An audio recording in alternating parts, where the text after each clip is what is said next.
All right, I'm doing a video here to show how to install ISFShax on a Wii U console that needs a NAND aid repair. I will put a link in the description that gives you all the files you need to put on the memory card to accomplish this. This assumes that you have the SD card, the UDPIH, and the recovery menu already set up and ready to go. I'm not going to go over that right now. I just want to showcase how to specifically install this and know that it's working. So bear with me here. I gotta pick up the console and use the console. So the initial recovery menu, you have to navigate using the power button and eject button.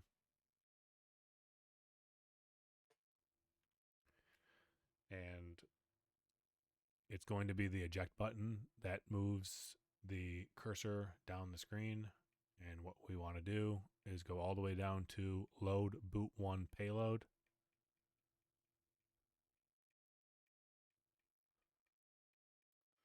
And then you want to push the power button.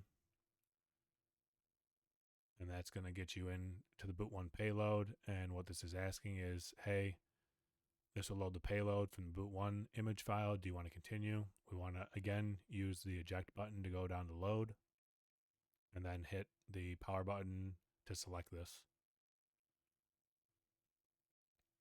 What this should do is restart the console. You'll see all that stuff loading, and you're inside the minute menu. This means that all of your files on the SD card are working correctly, and it's loaded in the minute menu. The minute menu is where we install this ISFShax from. So unfortunately, inside the minute menu, the controls are swapped. It is going to be the power button that moves the cursor down. So what we want to do is go all the way down here to boot ios.img and then hit eject to select this. And once you do that, if everything is working correctly, you should get moved inside the ISFShax installer. Again, you need to push the eject button to continue in this menu. The second thing is a compatibility check. If everything's green, you're good to go. So we can go ahead and hit the eject button to continue again. And then it's going to bring us into the main menu. So you have options in here, but just leave it on the install ISFShax. That's what we're trying to do, install it. So go ahead and hit the eject button again on the console. And then this is going to ask you if you want to proceed. We're going to hit the power button a single time, which will move it up to yes, proceed. Then we hit the eject button again. And this loads the ISFX installer. If you get down to success, that means everything is good to go.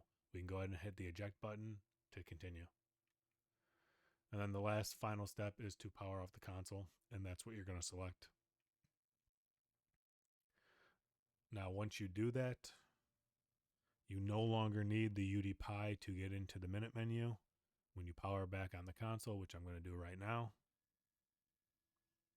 it will automatically load into the minute menu. And then this will allow you to rebuild an MLC, as well as do a bunch of other stuff depending on what you're looking to do, which I'm not going to go into because the only purpose of this video is to show clearly on screen what you need to do in order to install ISFShax, which is required to fix a Wii U console if you've installed the NAND aid. And it's also a really good tool to put into a Wii U console that you're trying to repair, because it gives you a bunch of recovery options in case things go haywire. That being said, that's all this video is for. Thanks for watching, and I'll catch you guys in another video.